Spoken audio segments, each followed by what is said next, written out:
Assalamualaikum warahmatullahi wabarakatuh. Selamat pagi anak-anak, gimana kabarnya hari ini ya? Pasti anak-anak semua baik ya, semua sehat ya. Dan pasti semuanya gembira ya anak-anak ya. Kali ini kita sudah memasuki pembelajaran keempat ya anak-anak ya. Mari kita simak pembelajaran keempat dengan baik ya anak-anak ya. Ya,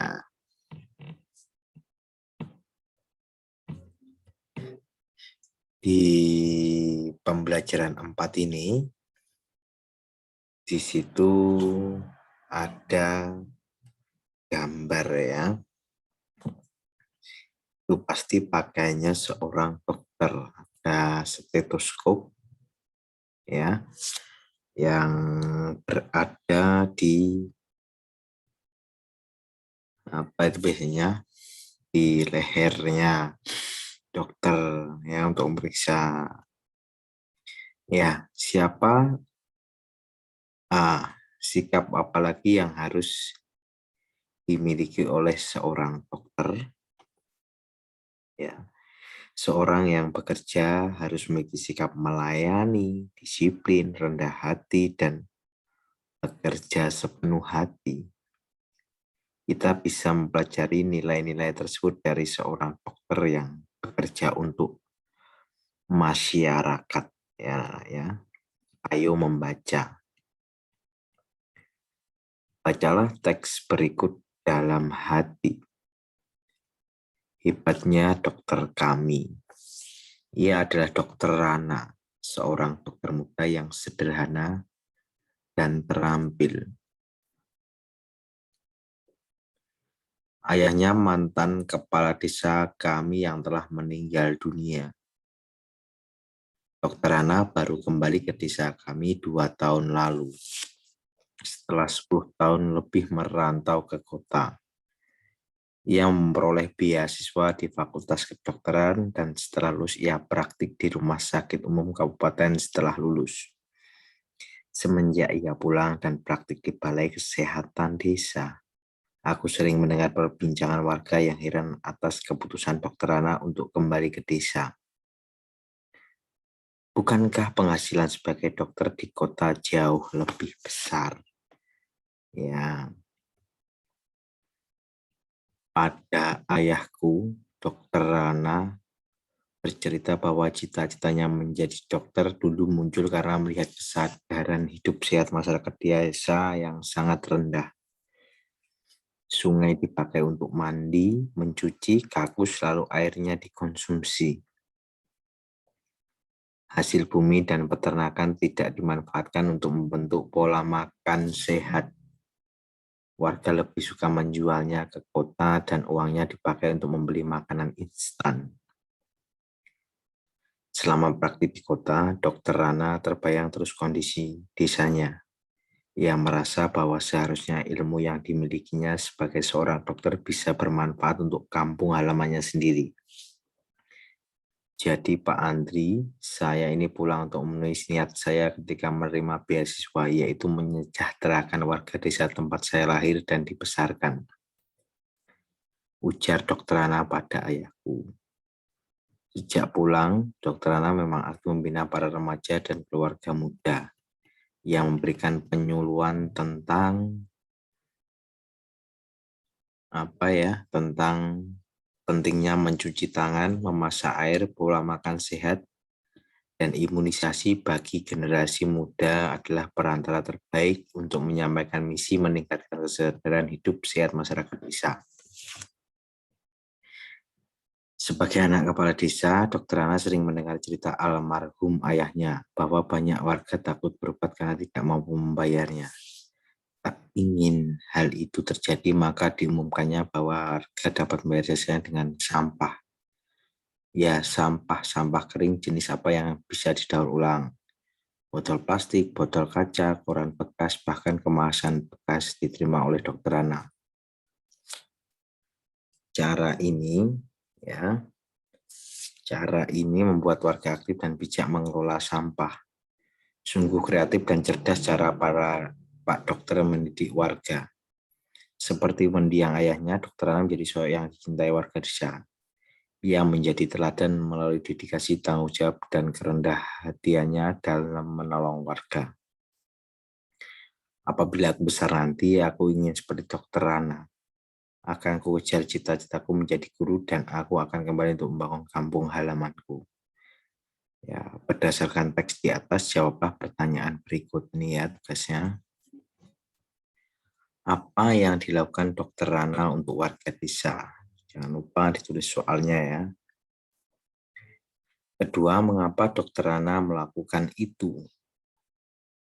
Ketiga, apa dampak dari hal yang dilakukan oleh Dr. Rana bagi masyarakat?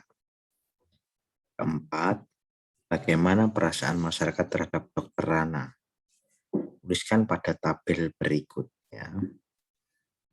5.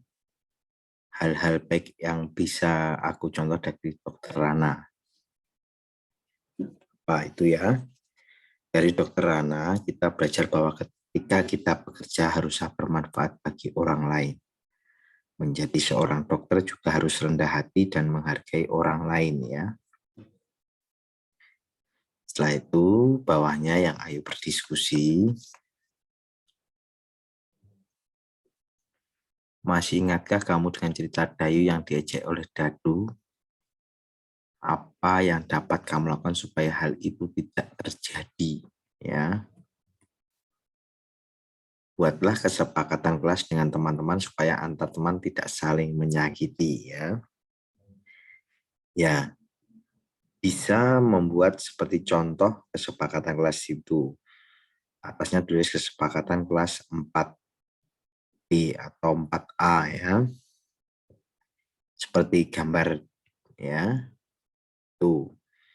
Gak usah digambar, kamu cukup mencantumkan kesepakatan kelas apa saja ya. Tuh ya, agar tidak saling menyakiti antar teman. Ya.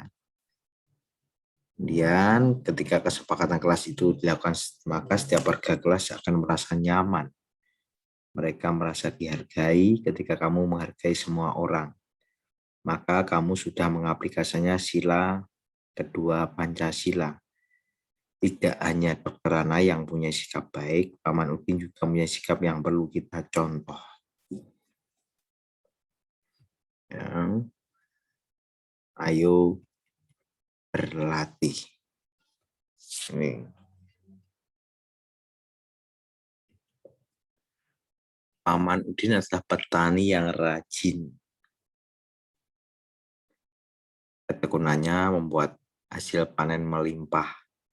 Ia sekarang punya sawah yang cukup luas. Berikut adalah gambar petak sawahnya. Ya. Apakah kamu tahu bagaimana menghitung luas keliling sawah tersebut? Ayo berlatih menghitungnya. Kita akan berlatih menghitung luas dan keliling bangun gabungan. Ya. Seperti contohnya ini ya. Ini kamu kerjakan yang ini ya. Perhatikan gambar persegi panjang berikut. Hitung luas A, kemudian hitung keliling B. Ya. Kemudian hitung luas B, hitung luas keliling B itu. Kemudian itu kamu kerjakan, terus nomor 1 ini, gabungkan dua persegi panjang A dan B, bangun gabungan apa yang terbentuk. Ya. Hitung panjang dan lebar dari bangunan gabungan baru. Ya. Hitung luas dan keliling bangun gabungan tersebut. Ya. Ya, setelah itu nomor 2, coba bandingkan luas bangun gabungan dengan hasil penjumlahan luas bangun A dan bangun B. Apakah yang kamu simpulkan apakah sama? Apakah tidak sama? Ya, seperti itu. 3, coba bandingkan keliling bangun gabungan dengan hasil penjumlahan keliling bangun A dan B. Apa yang dapat kamu simpulkan ya? Ya, nanti kamu akan tahu ya.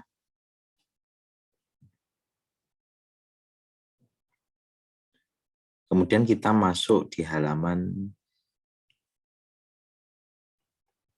82. Apakah luas semua bangun gabungan tersebut sama? Apakah keliling semua bangun gabungan tersebut sama? Jadi luas bangunan gabungan dapat dihitung dengan cara menjumlahkan luas bangun pembentuknya. Sementara itu keliling dapat dengan cara menjumlahkan ukuran sisi terluarnya. Kalian sudah belajar tentang cara menghitung luas bangun yang digabungkan. Sekarang coba kalian hitung ya luas sawah Paman Udin. Ya, luas sawah Paman Udin. Kamu hitung ya. Tuh. Nomor 1. Nomor 2. Pada saat panen tiba, biasanya setiap 100 meter persegi tanah menghasilkan 80 kg padi.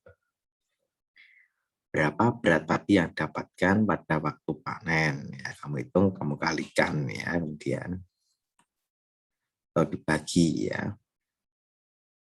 Berarti misal ada 1000 meter persegi. Kamu kalikan 80 kg. Kemudian harga 1 kg padi ada 5.500. Jika Paman Udin menjual separuh hasil panennya, berapa uang yang didapatkan? Nomor 4. Paman Udin ingin membeli sawah 200 meter persegi. Gambarlah kemungkinan bentuknya ya. Nah, menggambar ya, kamu tentukan berapa meter panjang dan lebarnya ya.